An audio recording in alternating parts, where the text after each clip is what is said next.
is just saying, you have an option. This is not the only way that you can think about things. Here, I'm exposing you to a different way of thinking, but nobody can control that. Only you can decide how you're going to think about this. And so we give them the opportunity of trying it out, of playing this game and playing full out and again, losing and winning and trying to reframe that loss as learning.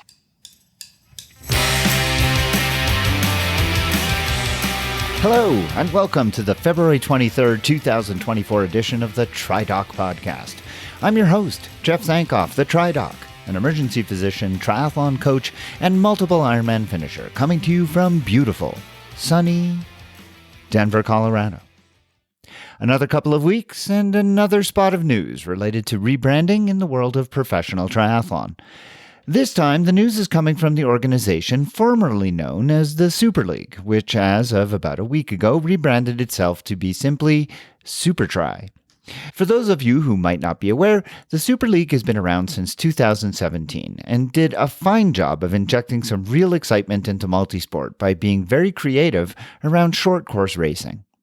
They had team competitions on some very exotic and disparate courses. They introduced the wildly popular and highly entertaining arena games and seemed to be on the cusp of really breaking out when they kind of fizzled a little bit over the last few months. The arena games, for example, didn't reappear this season, at least to this point, and the air was taken out of the bubble just a little bit when the whole fiasco surrounding the Malibu Triathlon with the PTO took place over the last several weeks to months. Well, maybe we can hope that with this rebrand, the page will be turned and they will be able to grab back some of the excitement that the Super League had built previously. SuperTri, strangely, all spelled out in lowercase letters, will be comprised of the SuperTri E, that was previously called the Arena Games, and the plain old SuperTri representing the championship series of races. Now, a lot remains unknown. Like, for example, when and where can we expect to see any SuperTri E competitions? And what races will comprise the SuperTri Triathlon Majors? Those are going to be the major outdoor events. We know that the Chicago Triathlon and Legacy Long Beach Triathlon will be two of these, but the third race, the New York City Triathlon, that was initially part of the Triathlon Majors for SuperTri, has unfortunately been officially canceled for 2024, and this is a major disappointment not just for SuperTri, but for everyone, since the popularity and success of that event previously was so great, and it's obviously a blow to SuperTri right out of the gate.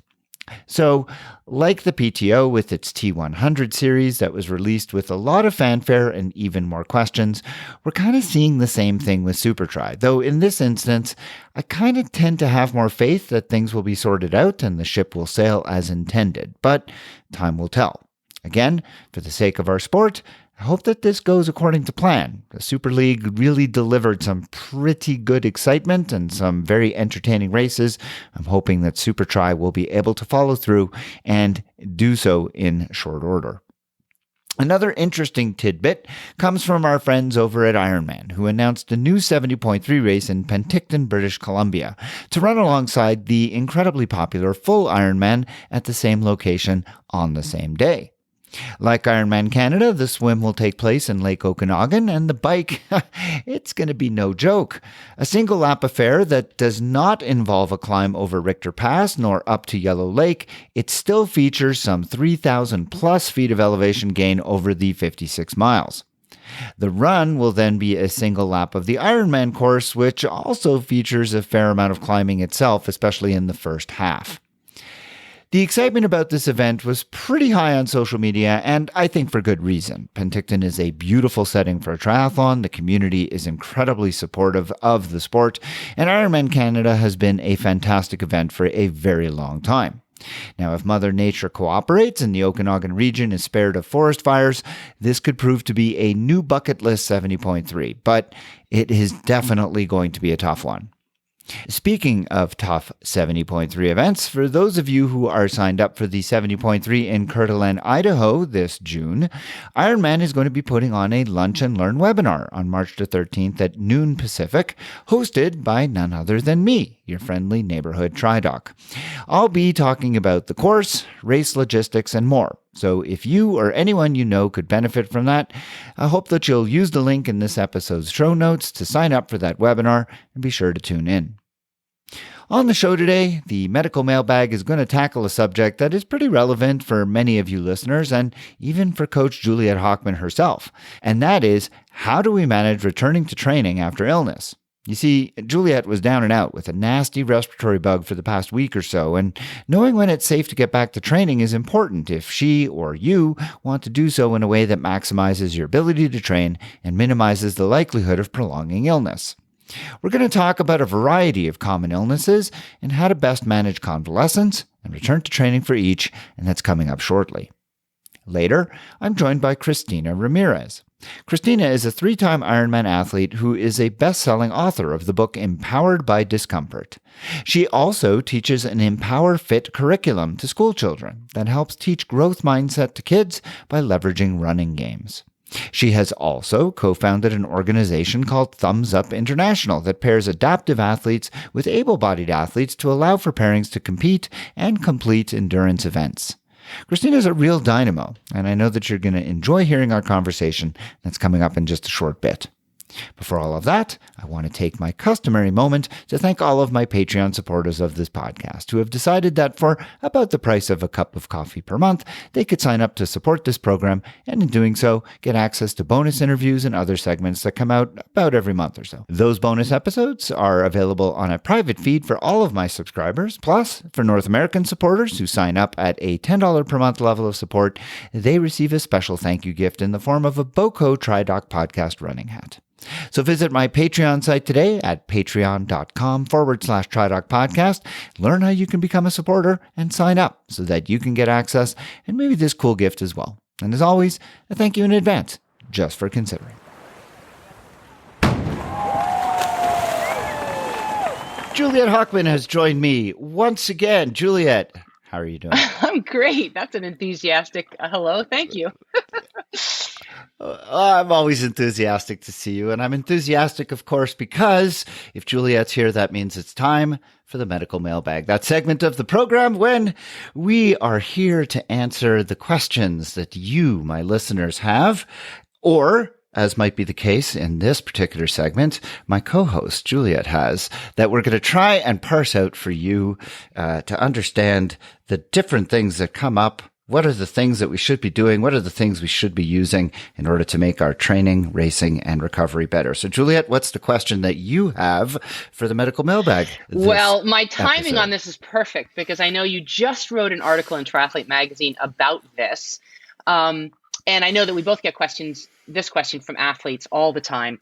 When is it safe and appropriate to return to training after being ill? And of course, being ill is defined by a number of different factors. And I know you're going to break that down a little bit. But particularly at this time of year, here we are, what is it, February 22nd? Feels like winter's never going to end. We're still in cold and flu season. I know you see this a lot in the ER. I had the flu last week and I was trying to be my own coach and know when to return to training. I would give myself about a B. But talk us through, let's talk about the different maladies that one gets, particularly at this time of year, and when it's safe to return to training, when it's safe to train through it, what the effect on our overall training is in terms of losing fitness and that type of thing. Because, of course, that's always the big concern from athletes is, oh my gosh, I'm going to lose, days and days and days if I take a day or so off. So let's just tick through the list here.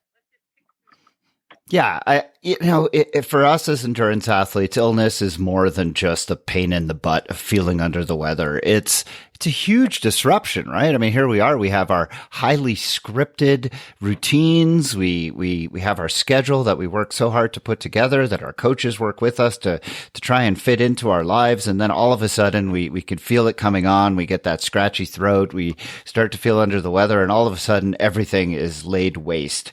And we hate it. I hate getting sick. I don't know anybody who enjoys it, but we all hate getting sick. I know that if my kid comes home from school with a cold, I'm like, oh my God, batten down the hatches, right? Break out the hand sanitizer, 100%. Do whatever we can to quarantine them. Yeah. And nobody likes to get sick, but yeah. And I also find, there's so many shades of gray, right? And there's sometimes when you're like, okay, there's no possible way I'm going to go train today. I mean, it's just not happening. It's so obvious. But then you get into this great, big, huge gray zone of, well, I wonder if I could do zone 2, or I wonder if I could just sit on the trainer, or if I wonder if I could tolerate a run. I went back to the pool a little bit too early last week, and you know what? It's hard to breathe underwater anyway as mammals, and then you try to do it with a congested chest, and it's like, oh my God, what a disaster. So. Yeah, we're often our own worst enemies. So let's just talk a little bit about what illness is doing to our bodies when we get something. So most of the illnesses we're going to talk about are going to be viral, because let's face it, that's the big thing that we face. Illnesses come in various forms. I mean, basically it's the invasion of our organism by something that shouldn't be there. It can either be a virus, a bacteria, or a fungus. If you've watched The Last of Us, that's an example of a fungus gone awry, one that fortunately we don't have to worry about, but there are funguses that can attack us and cause problems. But for the most part, the vast majority of infections that we face, especially at this time of year in the Northern Hemisphere, is viral. And those viral infections in general are benign, but they take a little bit of time to get over. And the reason they take a little bit of time is because these viruses have evolved to be quite successful at doing what they do, which is to take over our cellular processes so that our cells stop doing what they're supposed to be doing and instead focus all of their energies to creating more viruses. And then our immune system and a variety of other different processes within our body will all kind of muster their resources towards identifying this foreign invader and destroying it. And in so doing, it really, really sets off a whole bunch of processes that kind of commandeer our metabolisms and commandeer a lot of our resources. And because of that, as you just alluded to, it becomes difficult to exercise, because think about it. You go out, even zone 2, right? You need a lot of energy to do a exercise routine at zone 2. And if you're suddenly taking a lot of your basic metabolism, suddenly taking a lot of the energy that you're using, you eat a general meal, and don't forget, when you feel sick, your appetite's depressed, so you don't eat as much. And now you need calories to fight off this infection. And now you're going to go try and exercise as well. It just becomes difficult. So there is that balance that has to be recognized about whether or not we should be doing training. And what I always tell people is, look, I know how hard it is to not exercise on a given day, but you have to think to yourself, are you going to be able to exercise in a way that is going to be beneficial to your overall training? Or are you going to benefit more from taking the day off completely, giving yourself a chance to rest and get better quicker so that you can get back to your regular training faster? Now, that's a hard thing to kind of imagine, because people don't like this idea of taking a day off. But if you're going to just get on the bike to spin just for the sake of saying, oh, I did it, but you really didn't get anything out of it, it didn't actually enhance your training, then did you really do anything? Now, I want to be clear. There is a lot of evidence that doing exercise when you're ill does not prolong illness. So you're not going to make yourself sicker. You're not going to prolong the illness. But if you're not getting anything out of it, if you're not getting anything out of that training, then, and you feel like crap when you're doing it, take the day off. As hard as that is psychologically, take the time off, because you're going to feel better just lying in bed and just having that chicken soup and doing those things that make you feel better when you're ill. Well, and I also think it's a matter of sort of diverting resources, right? I mean, the way I look at, particularly if I'm running a fever, which I did for a good solid 3 days last week, I sort of, and we've talked about this image before, I sort of imagine this little army inside my body, right? And it's marching through my bloodstream trying to fight off this virus. And if all of a sudden I introduce increased heart rate or increased respiratory rate to that equation, that little army has to turn around on its left flank and go, wait, there's something else going on over here. I can't focus on fighting the virus, right? So why not give that army an opportunity to fight the one thing that's in front of it, rather than, trying to deal with some almost meaningless, zone 2 ride for an hour just to make yourself feel better. I think that's a really great sort of analogy, metaphor, because That's exactly what's going on. If all of your resources are mustered to fight off this infection and now you're going to divert some of those resources to exercise, you're kind of taking away from both and you're going to feel crappy afterwards. I mean, think about how you feel after a zone 2 effort for an hour. You usually feel like, well, yeah, you did something, but you don't feel exhausted. But a zone 2 effort when you're sick, you feel absolutely exhausted and drained.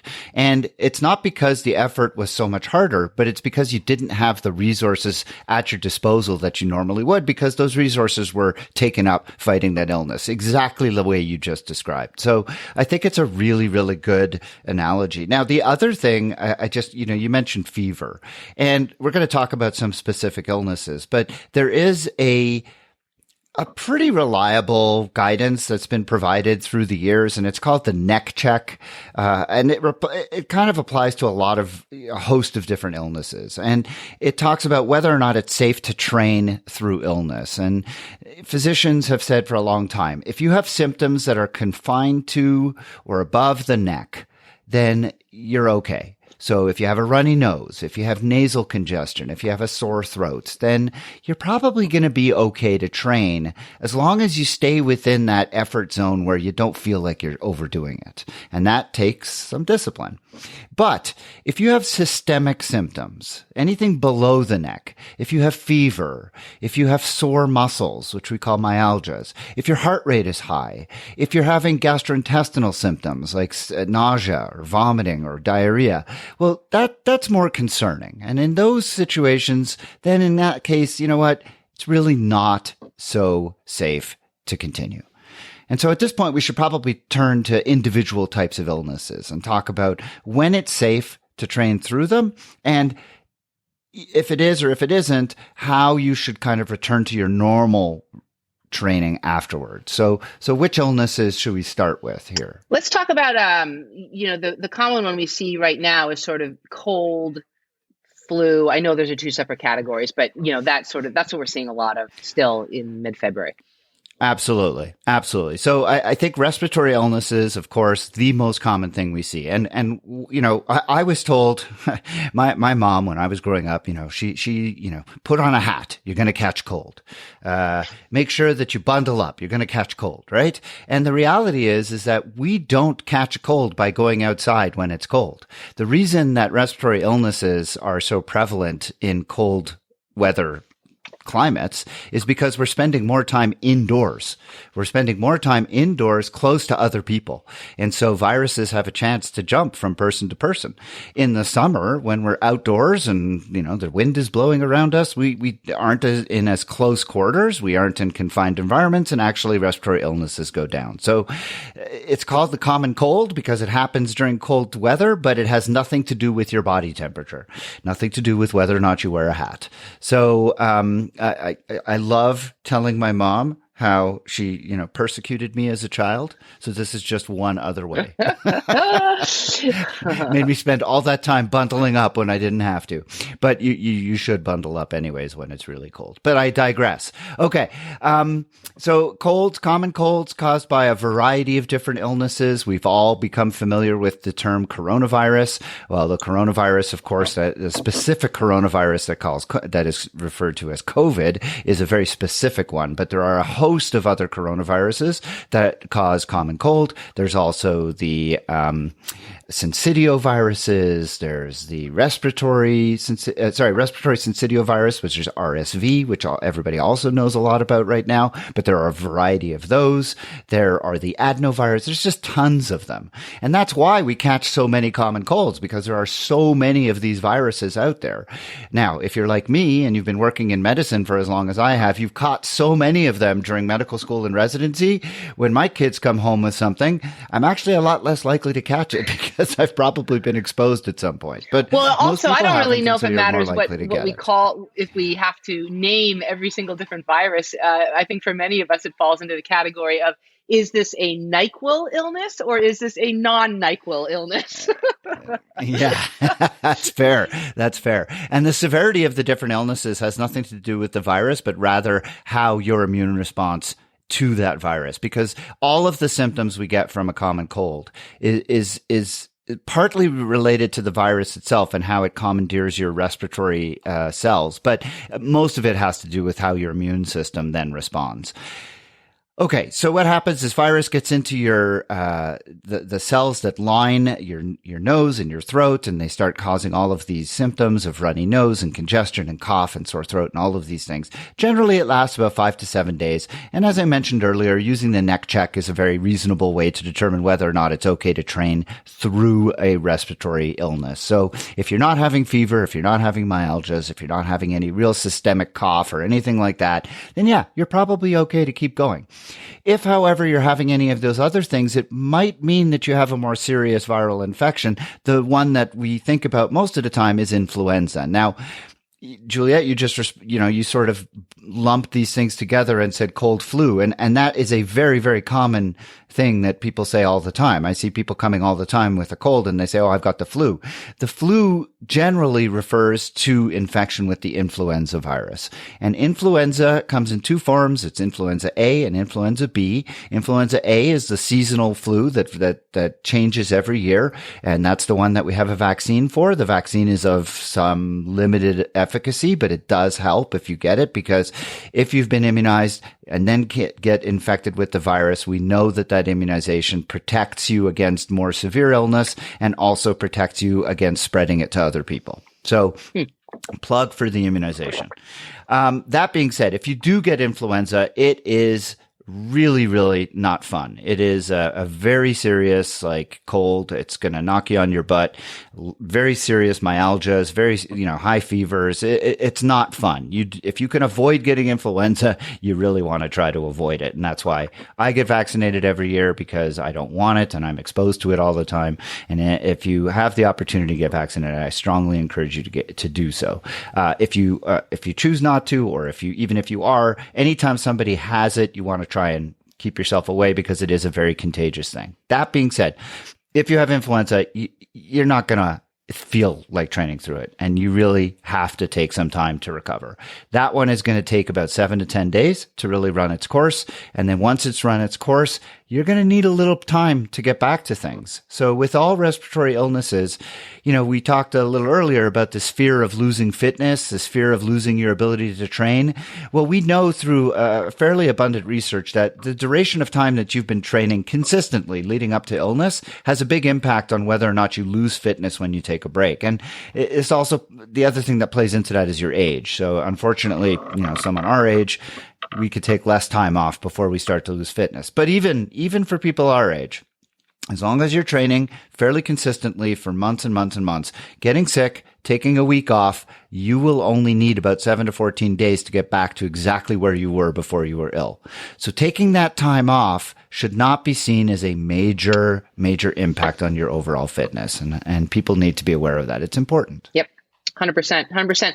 And I mean, it's pretty obvious, as Jeff said, if whether it's flu or a fever from another source, it's really hard to get up and train during a fever. I mean, it's a pretty cathartic process. Actually, I was telling my husband that, you hear in the old days about when the fever breaks, right? Oh, the fever broke. Like you're talking about someone who had scarlet fever, or not scarlet fever, but I don't know, flu back in the 1918 or so.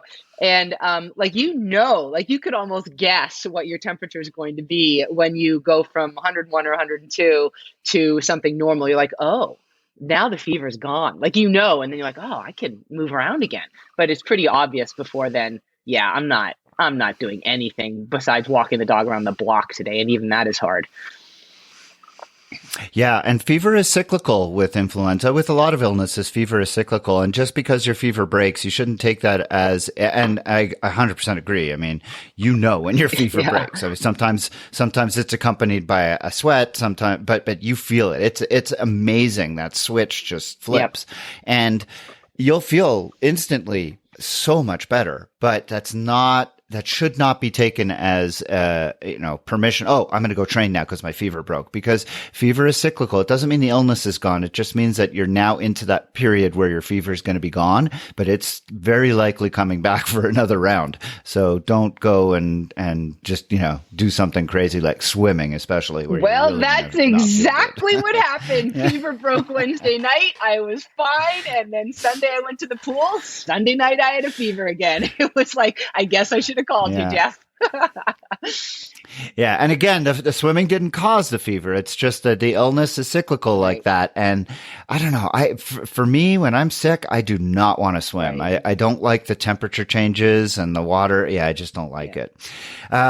Okay, another illness that we should discuss? Well, I think let's see. We've covered COVID. Well, we haven't really covered COVID in depth. I know that's a whole episode in and of itself. Do you want to just briefly touch on that a little further? Well, just briefly. Yeah. COVID remains a big problem. I know that we want to put it in the rearview mirror. We don't want to be thinking about it anymore. But the reality is that COVID continues to percolate in the population. It's going to be a seasonal illness. We're likely never going to get rid of it. Fortunately, it has mutated to be a lot less serious. Though I was talking to a friend of ours, Kelly, who unfortunately has been struck down for the third time, and she is really suffering. She's not happy. So it's still, for some people, it can be really unpleasant. And when you get COVID, there is still the risk of its systemic involvement. So if you do test positive for COVID, we used to think that there was a big impact on the heart, and we used to think that, there's this major risk factor for cardiac death and all this stuff. We think that that's probably less serious now because the different mutations that have happened have made its predilection for affecting the heart significantly less. So the idea that you're going to suddenly, increase your heart rate and die is not felt to be as much of a fear.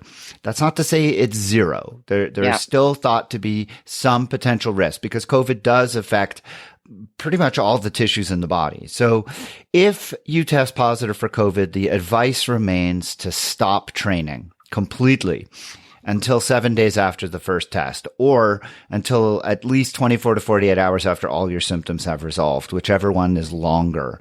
And for most people, that works out to be about 7 days. So you really do want to take it easy with COVID. And then once you have started training again after COVID, you really want to pay heed to your heart rate and to your overall perceived feelings of exertion. If your heart rate is shooting up with really minimal effort, that's a sign that you need to just stop.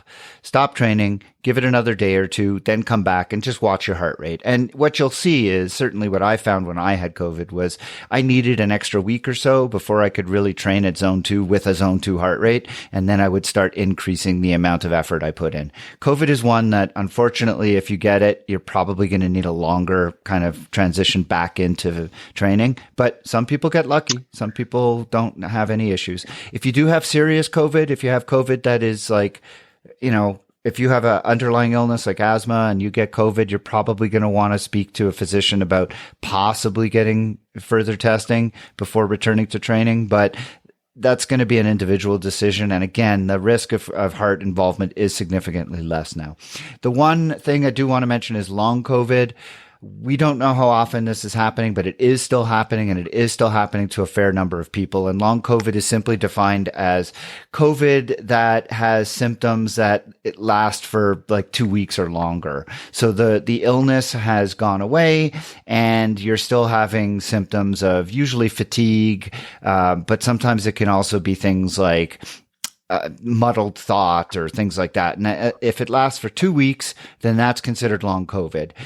So that number can be quite high in terms of the number of patients who have long COVID, but by 12 weeks, the vast majority of people have resolved. So long COVID tends to affect a minority of people by 12 weeks, but unfortunately, there are still a fair number of people who are still affected. We are seeing that people who exercise regularly who get COVID tend to be less likely to get long COVID, but not impossible. And there are studies that are now starting to show that if you can exercise with symptoms of long COVID, you can actually make those symptoms better. So exercise seems to be helpful both for preventing long COVID and for treating it. So we're keeping our fingers crossed that in the future will show more promise and turn out to be something that can help people with long COVID. But we know that people with the worst long COVID, they can't exercise. They're just so exhausted. So real so much we're going to continue to learn about that particular virus or infection. Okay, speaking of infections, let's move on. I wonder if we can cover strep and sinus in the same fell swoop, because they're both infections, right? Which means you usually get a course of antibiotics to address them. All right. Well, let's talk about strep first. Strep is caused by a specific bacteria called group A strep. It is something that we usually see in childhood, but more and more we do see it in adults as well. It's something that's important to treat in childhood because untreated strep infections are known to lead to rheumatic fever, and rheumatic fever affects the heart and could lead to rheumatic heart disease. And with the introduction of penicillin as treatment for strep throat, we don't see rheumatic heart disease anymore in the Western world. It is still something that is encountered in less developed countries. So the treatment of strep throat, important for children. The question of whether or not it's important in adults remains kind of not so clear. Using antibiotics to treat strep throat in adults, we think might shorten the duration of illness a little bit. But it's not totally clear. It certainly doesn't do anything to prevent rheumatic fever because that doesn't seem to be as much of a concern in adults. That being said, if you have a really sore throat and you do test positive for strep, we still treat it. It's kind of still the standard of care. Again, whether or not it's actually going to make you better quicker, don't really know, but it is still the standard of care. What I will say is we have talked on this program before about the importance of the microbiome, and that is the bacteria that live in our guts and help us metabolize fuels and have been shown to be very important for exercise performance. And it turns out, taking antibiotics, not so great, wipes out your microbiome, right? So if you can avoid taking antibiotics, you really want to try to do so. If you do have to take antibiotics for strep throat, make sure you take some probiotics. You want to take the antibiotics for strep as short a duration as possible. Some doctors are prescribing it for as long as 10 days. That should not be your optimal choice. We know that strep can be treated in as short as 5 days. So 5 days of antibiotics for strep is all you need. And then after that, get yourself on some probiotics, yogurt, kimchi, pickles, all the things we've talked about. Go back and listen to our episode on the microbiome if you want more help. Now, sinusitis. Sinusitis is a big bugaboo for me because everybody thinks they've got a bacterial infection with sinusitis, and studies have definitively shown that if you take 100 people with sinusitis, 99 of them have a viral infection, and only one of them will truly need antibiotics. Sinusitis, I want to make this very clear, people. Sinusitis is a viral problem and does not respond to antibiotics. Okay. I don't care what's coming out of your nose. I hear people come to me all the time. It's green coming out of my nose. I know. The reason it's green coming out of your nose is just because your immune system is doing the job of killing all the cells that are infected with virus. And when that happens, they become green. And when you blow your nose, it's disgusting. I know. It looks gross. It might even smell gross because those are dead cells in there. But you know what? You don't need antibiotics. What do you need?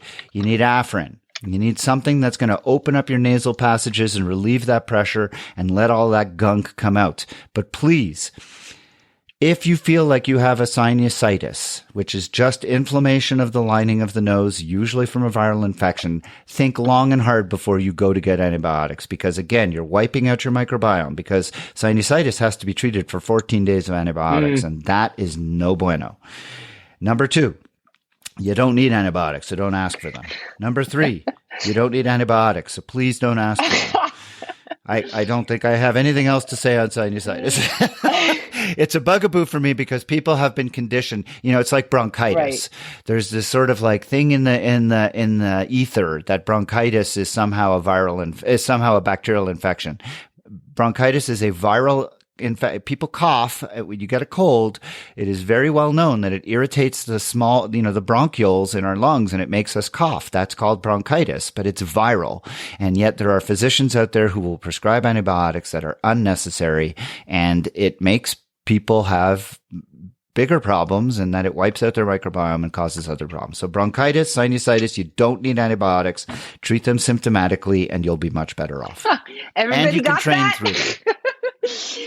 Yeah. So funny quick story. I lived as an expat in Amsterdam for 2.5 years, and they will not prescribe antibiotics unless you are on death's door. And all the expats, especially the Americans who go over and live over there, the standing joke was you go in to your doctor and they send you home and tell you to take 3 days off and drink a lot of tea. And there's just no way that you could get antibiotics. And it was always a sort of like badge of victory if you finally got antibiotics by going to a Dutch doctor. Anyway, I think they probably have it right, but message heard. No antibiotics for sinusitis. Yeah. We should probably just touch on one last one, which is not so much a winter illness, but more of a summer illness, and that's gastroenteritis. And I think it's important to talk about just because it has a real impact on our training. So gastroenteritis, often viral again, although this one is much more commonly, if we talk about how often you get bacteria or parasites, gastroenteritis, nausea, vomiting, diarrhea. You can get this from food poisoning, which can be toxin based, or it can be bacteria like Shigella, Salmonella. But gastroenteritis, no matter how you get it, it's a serious issue for training, because what it does is it negatively impacts your microbiome, and it negatively impacts your ability to absorb fluids. So if you have gastroenteritis, this is again going back to our neck check. It's symptoms that are below the neck. It's systemic. And so for that reason, you really should not be trying to train through it. You just are not going to be able to adequately hydrate. You won't be able to adequately take in the electrolytes that are needed to replenish what you're losing through sweat on top of what you're losing through diarrhea. And it can be dangerous to try and train through an episode of gastroenteritis. So really get those symptoms under control. Wait until the gastroenteritis is completely resolved. And then, even then, you need to remember that often you have become pretty dehydrated over the course of an episode of gastroenteritis, and you'll need a day or two to really get your hydration and electrolyte status back to normal before you go back to training in any kind of intensity. And you know what? We don't want you in the pool anyway. Let's just be clear about that, because you never know what you raise turn into. Yeah. You raise a huge and important thing that I think we should close on, and that is, the decision about whether or not to train when you're sick is a personal one, but you want to be sure that that personal decision doesn't impact anybody else. And many of the things we've talked about are really contagious. Yeah. So if you are going to train through a cold, if you are going to train through not influenza, you shouldn't be doing that. But if you're going to train through a cold, if you're going to train through a mild gastro or something like that, please, please, please recognize that you are potentially contagious to others, and do so in your home. Do so on the trainer. Don't go to group activities. Don't be sharing your water bottle. Don't do all of the things that could potentially spread that illness to others. Have the courtesy to, and also you're going to want to be at home anyways. You're going to want to be so that if you don't feel well, you're able to stop the workout and just go to bed instead. Mm-hmm. So yeah, just make sure that you do all the things that are meant to take care of you and also take care of the others that you train with. 100%. Excellent. Golden rule. Well, this was a good and helpful conversation, I hope, for listeners. Juliet, I always enjoy them. I hope that you are completely recovered from your illness and back to your regular training. Thank you. Thank you. And that anybody listening will take this advice and get themselves back to health as soon as possible as well. If you have a question for us to consider answering on the medical mailbag, I hope that you'll reach out and send it in. You can reach me by email at tri_doc@icloud.com. You can join the private Facebook page on that platform. Just answer the 3 easy questions once you find the private group. I will grant you admittance. You can join the conversation there and ask your questions, and we will gladly consider them for inclusion on the medical mailbag. Until the next episode, Juliet, lots of chicken soup, lots of fluids. Take care, and we'll talk to you then. Thanks, Jeff. This was fun.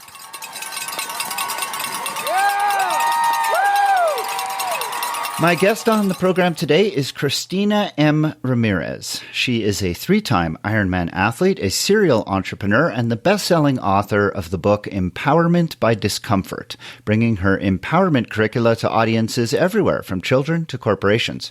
Her programs have been implemented across 40 states and with well over 11,000 individuals, from children to corporate executives. Cristina's lived a really wide-ranging and active life that includes the co-founding with her friend of Thumbs Up International, an organization that pairs adaptive and able-bodied athletes to allow pairings to compete and complete endurance events. She also developed the Empower Fit curriculum for teaching the growth mindset through running games, and we're going to talk about all of that during the next half an hour or so. She's a graduate of Wellesley College and a seasoned veteran of both Wall Street and Silicon Valley. She is skilled at challenging limitations and finding possibilities. She's made it her personal mission to empower others to face their challenges with confidence. Cristina is a widowed single mom of 2 teenage boys, and she lives in Santa Fe, New Mexico, just down the road from me. And in her free time, you're likely to find her snowboarding with her sons, hiking with the dogs, or cleaning the cat litter. But today, I've got her to sit down just long enough and join me here on the TriDoc podcast. Cristina, thank you so much for joining me today. And thank you so much for having me here. It's a pleasure. Well, Cristina, tell me how, because I know my listeners are going to be most interested in how it was you found yourself getting into triathlons. So that's a funny story because I was the girl in the back of the gym smoking pot all through high school. I was not your athlete at all. And I was actually an addict, and I've been sober for 21 years. But when I had my kids, which was already in sobriety, I wanted to be the cool, active mom. I wanted to do things with them. And I couldn't even run around the block without gasping for air. So I said, I'm going to run a 5K. And it felt like that was going to be an enormous feat for me. And when I finished that 5K, you would have thought I won an Olympic gold medal by how I felt. It was like, holy crap, like me, I ran a 5K, no way. And if I can do that, like, what else can I do? And it was that feeling that if I could bottle that up and sell it, was that feeling that kept me going. That became like my new high. And so that took me to 10Ks. It took me into the world of triathlon. And once I did my first sprint triathlon, I was hooked because it gave me the variety of the sports, all the things that we love about triathlon. And that's how I got started. And you mentioned addiction. There's no question, I think, that triathlon leverages very much from an addictive personality. I know myself, yes. So many others get into it, and we all often talk about triathlon being somewhat of an addiction. How long did it take you to go from that sprint to your first Ironman? It took, I think, a year and a half, which it was fast. And I think I paid the price for all of that later. My body, it lasted all that time. And then once I was done, it just started slowly falling apart piece by piece. I do think I went too fast. So this is going to be maybe a bit of a personal question, but I don't know if you're familiar with what goes on in the professional ranks of triathlon these days, but one of the very popular professionals is Lionel Sanders, who is a countryman of mine from Canada.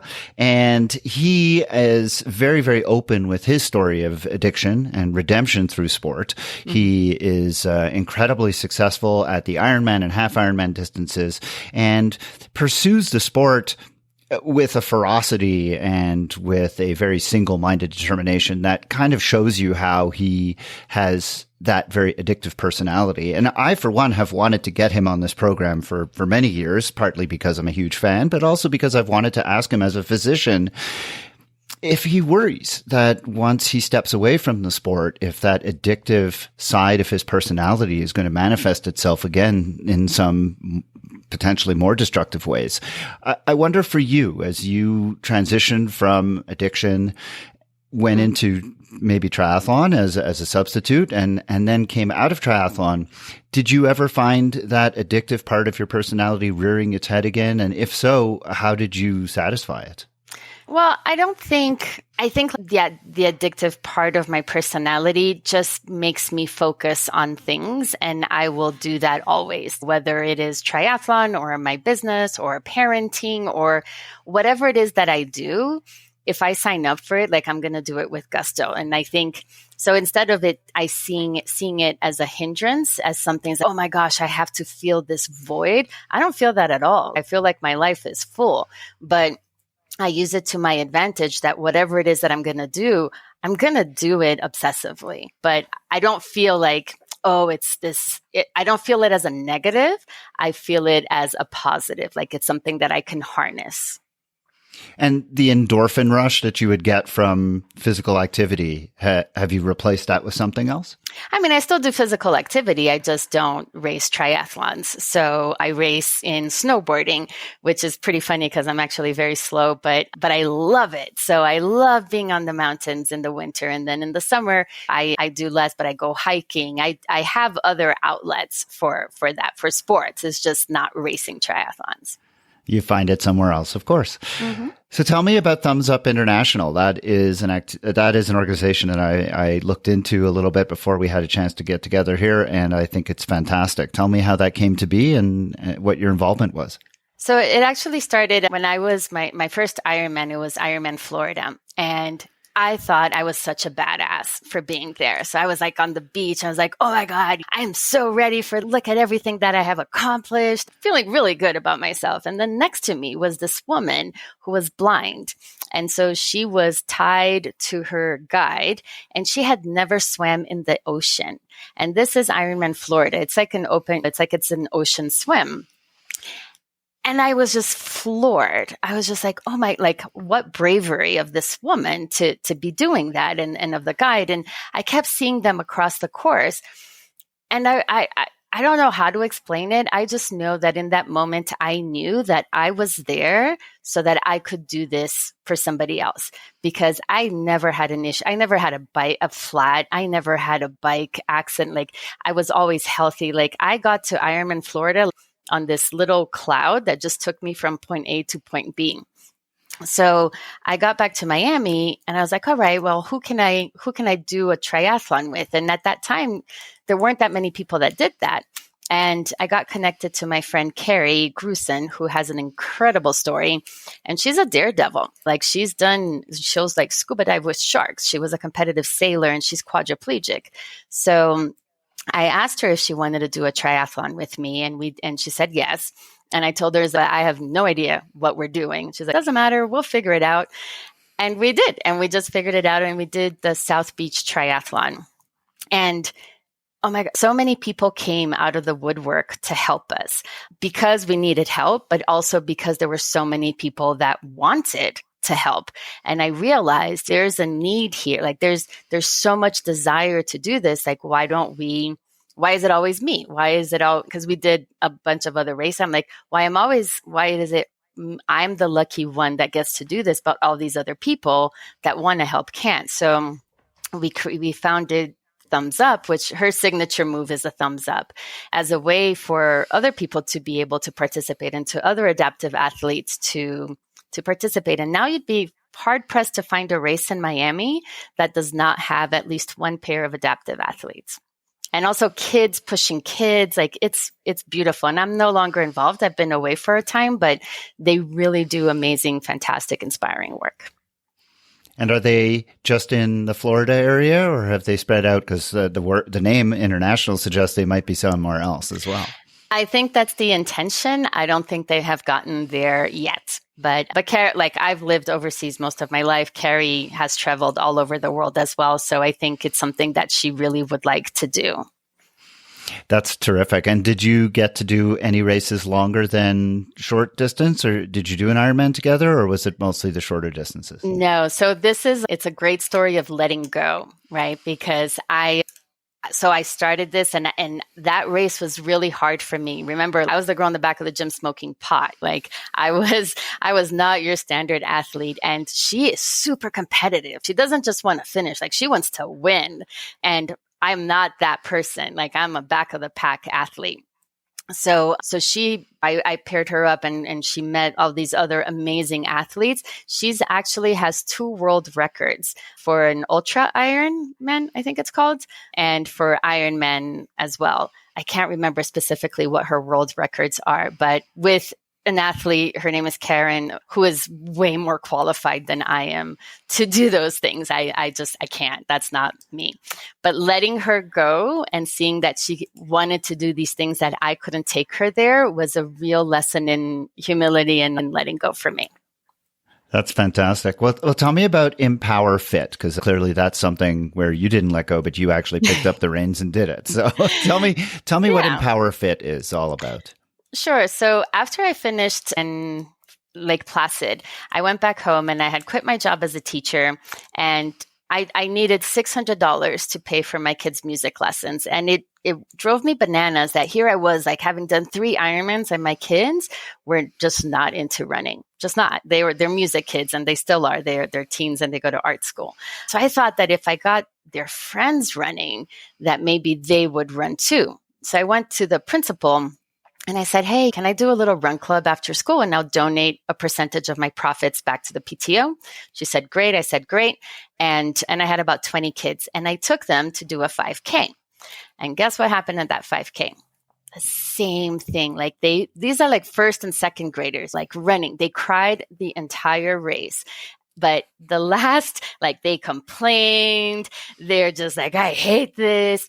But those last 50 yards or 30 yards, and they crossed the finish line, and they felt the same thing that I had felt in my first 5K, that, oh my God, I just did this. And so I realized I was onto something. And I believe that confidence comes from doing difficult things.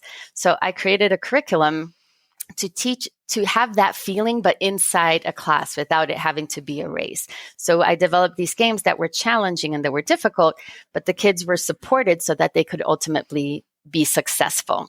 And it took about 3 years to get it right. Like, sometimes I thought I was a genius, and then I had like 6 kids crying. And I was like, well, maybe not so much of a genius after all.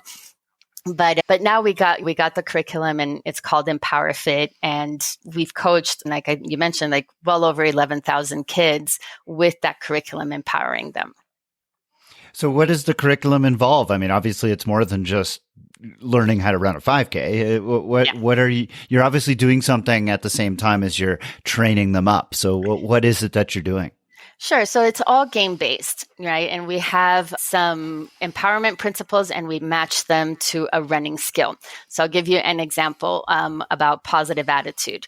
So when you're running, or at least when I was running, and when kids run, you're running, and kids always start too fast, and then they always get too tired. So they're like, oh my God, this is so hard. I can't breathe. And I can't breathe because I suck at running, and because I'm too fat, because I'm too this, because I'm Miss Johnson. She yelled at me in math class, and I suck at math too. And before you know it, they're walking, and they hate running, and they never want to do it again. So we teach them to expect those negative thoughts, and then to turn them around into something that's more positive, that will encourage them to keep running.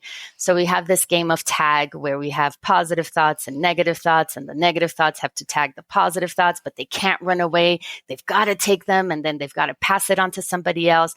So it's a really kinetic way of teaching them how to change their thought process while they're running. So we do that one class, and then another class, the next class, we're like, okay, what's the running posture? So you've got to stand tall, shoulders back, lead with your heart, and smile. And you can't have that posture and think, I'm too fat.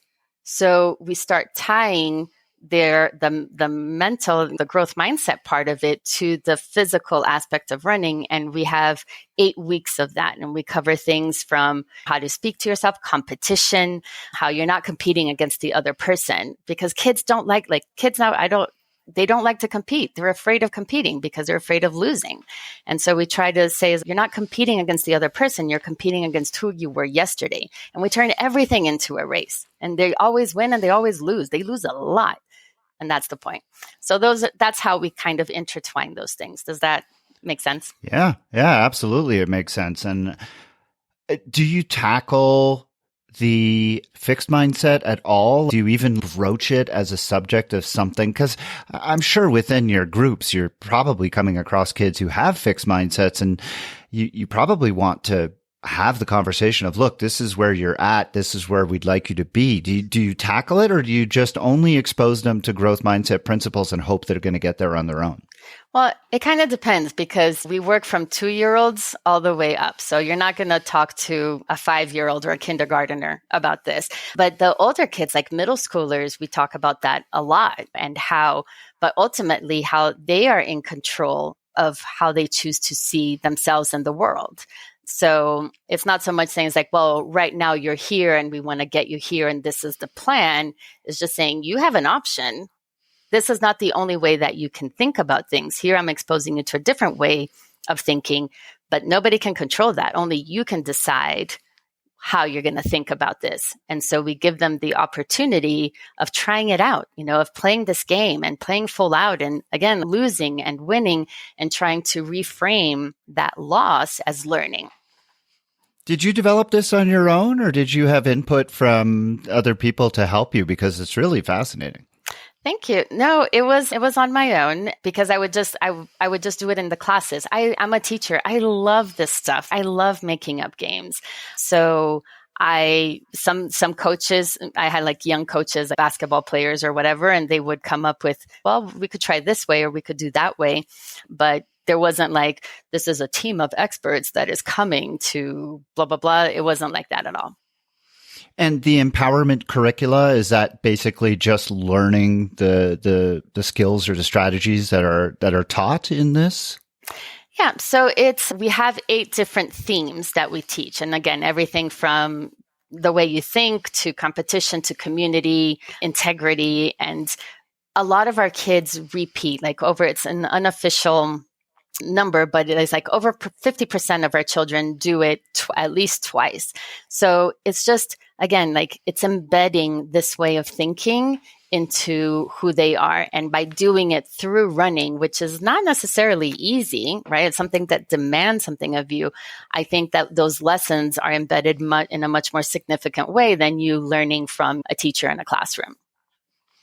And when you go speak to audiences, you obviously can't be doing some of these games or these exercises. So how do you speak to them? I mean, what are you telling them? What are you talking to them about that conveys some of these same kind of life lessons? So what I do is that I train people to do the curriculum in their communities. And we have an entire program for that. So so when they join us, we teach them A, how to start a business, because this is a business, B, the curriculum, and then how to teach that curriculum to their kids. And then we have an entire success strategy coaching and mindset coaching for the person that is teaching, because they cannot teach what they don't have. So they can't be telling the kids like, well, you need to think this way. And inside their things like, I don't know what the hell I'm doing. And oh my God, like it doesn't work that way. So we need to work with them and make sure that they have adopted their own growth mindset, that it's okay for them to make their own mistakes. And then they're going to go and teach it to the kids. Yeah, you can't teach a growth mindset if you yourself have a fixed mindset, right? Exactly. That's where you break down. And it's so interesting because there are so many parallels. I know within triathlon, I see so many coaches who themselves clearly have a fixed mindset and they're trying to imbue their athletes with a growth mindset. And I'm like, yeah, it's probably not going to work so well. In your experience, when you encounter people who have fixed mindsets, and this is something we've talked about on this program with other guests, I've had mindset coaches come on, and it seems like you get to a certain point in your life where if you have a fixed mindset, and I've alluded to my own journey where I felt like I was deep in the throes of adulthood, very much with a fixed mindset. And it took a very long time for me to gradually transition to a growth mindset. And it wasn't something I consciously did.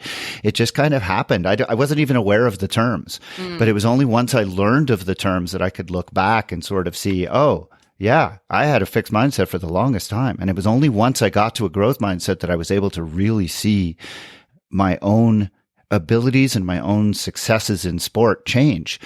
When you encounter people who have fixed mindsets, what kind of tools do you give them, and have you had success in getting people to transition from fixed to growth? 100%, because the same thing that happened to you happened to me. Like I read the book, like my growth mindset is coined by this professor, Carol Dweck from Stanford.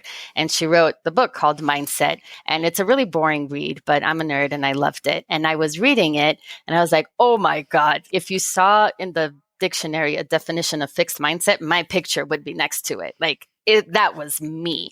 And so like you, it was once I learned that, that's what I'm doing. I don't have to think this way. Everything changed for me. So I do a lot of like corporate trainings in companies and things like that, where I expose people to these concepts so that they can then decide for themselves, well, I don't want to live like this anymore. Right? It's like you can't improve upon what you don't measure. So there's like a little quiz that you can take that's in the book so that you could see where you are. And then I have tools to teach adults, okay, well, you're in control. Like you get to choose how you want to face the challenges in your life. And you can do as you were doing and have your fixed mindset, and that's going to have one result. But you might, like, if you try something different and you try to think this way, you might just have a different result.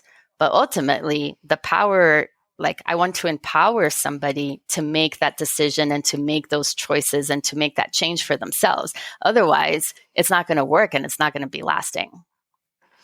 Can you give us an example, or is that a trade secret of a kind of tool that you would give somebody to help them? Because I struggle with this. I have athletes who are very clearly fixed mindset. They tell me this is what I can accomplish, and I'm like, well, no, we're working together. I'm giving you a process, and the whole idea is to get you out of that idea. So, what kinds of tools do you use to help people? Sure. So it's going to take me like 3 minutes to get through the tool. Is that okay? All right. Cool. Absolutely. Okay. Take all the time you need. So I wrote it in a book. It's called Empowered by Discomfort, but I call it the power wheel. And I tell people, it's like, so it starts with your thoughts. And when I work with kids, I tell them, as a parent, I can control what you eat, what school you go to, what you do after school, but I cannot control what goes on within your ears.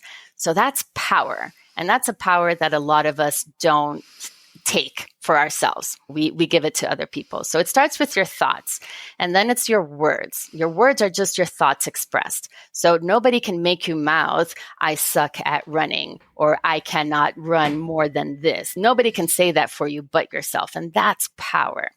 And the story, the thoughts and the words that you use more often are your stories that you believe are true, become your beliefs. So if you tell yourself enough times, I can't run more than a 10-minute mile, that's a belief, and that's going to be your truth. And that belief is a gatekeeper.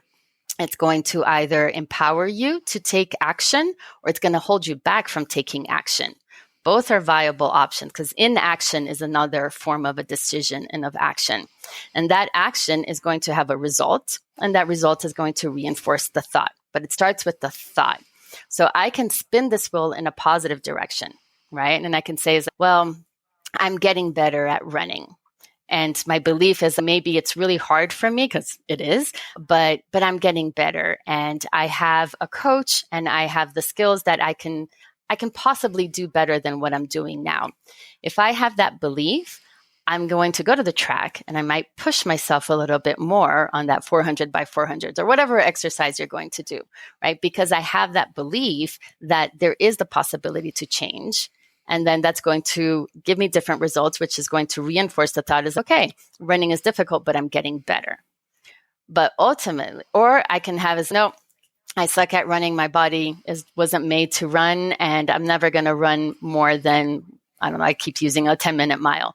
And if that's my belief, and there's nothing that you or I can do to change that, because it's the person's thoughts that they have determined. And if they're not open to thinking a different way, there's nothing that we can do about it, right?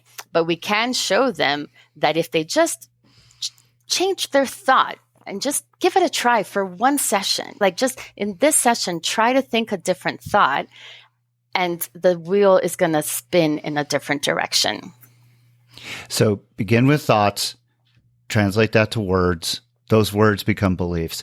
One of the things that I struggle with a lot, and I've asked a lot of people like in positions like yourself, I came from a position where I had this belief that I was only so good because it was borne out by my circumstances. And eventually, when I had more time to be able to train and put into my triathlon lifestyle, I started to see better success. And then my success started to make me believe that I would be able to do better. And then I did. And it sort of fed on itself. Mm-hmm. And so I've come to coaches like yourself and people like yourself, and I ask this question all the time. What has to happen first? Because a lot of people can go in and say, I believe I can run a 6-minute mile, but that might not be anywhere close to reality.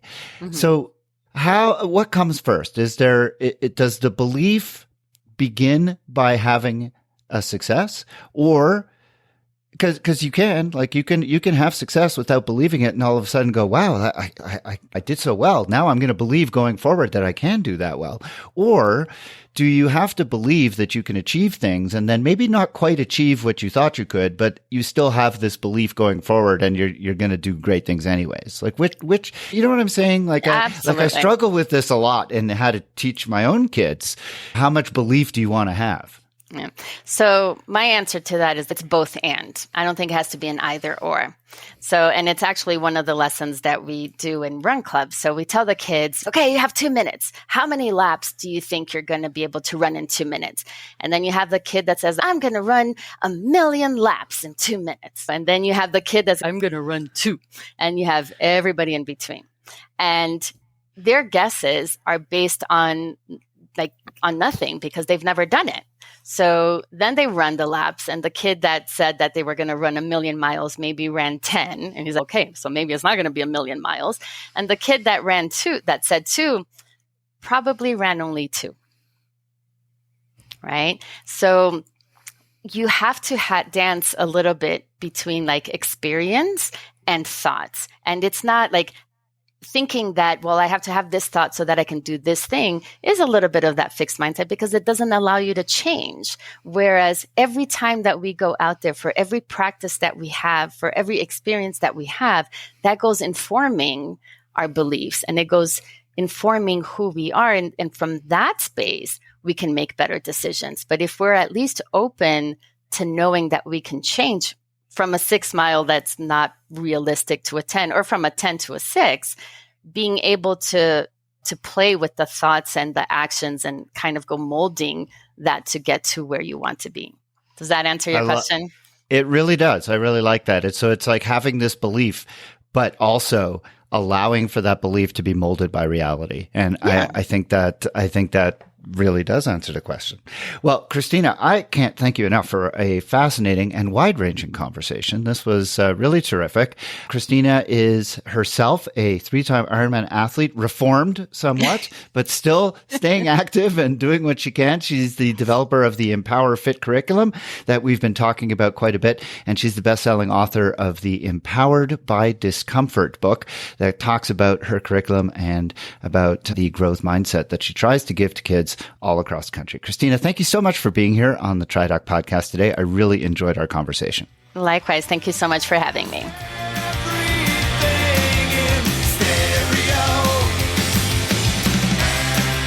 And that's it for another episode. The TriDoc podcast is produced and edited by me, Jeff Sankoff, along with my interns. I'm Agent Johnson. This is Special Agent Johnson. Oh, how you doing? No relation. I'm Jeff Sankoff, the TriDoc. I'm in charge here. Not anymore. Those interns are Ian Johnson and Ben Johnson. You can find the show notes for everything discussed on the show today, as well as archives of previous episodes at tridocpodcast.com. Do you have questions about any of the issues discussed on this episode, or do you have a question that you'd like for me to consider answering on a future episode? Send me an email at tri_doc@icloud.com, or join the private TriDoc Podcast Facebook group on Facebook, and you can submit your questions there. If you're interested in coaching services, please visit tridoccoaching.com or lifesportcoaching.com, where you can find a lot of information about me and the services that I provide. You can also follow me on the TriDoc Podcast Facebook page, TriDoc Coaching on Instagram, and the TriDoc Coaching YouTube channel. If you enjoyed this podcast, I hope that you'll consider leaving me a rating and a review, as well as subscribe to the show wherever you download it. And of course, there's always the option of becoming a supporter of the podcast at patreon.com/TriDoc Podcast. The music heard at the beginning and the end of the show is Radio by Empty Hours and is used with permission. This song and many others like it can be found at ReverbNation.com, where I hope that you'll visit and give small independent bands a chance. The TriDoc Podcast will be back again soon with another medical question for me to answer and another interview with someone in the world of multisport.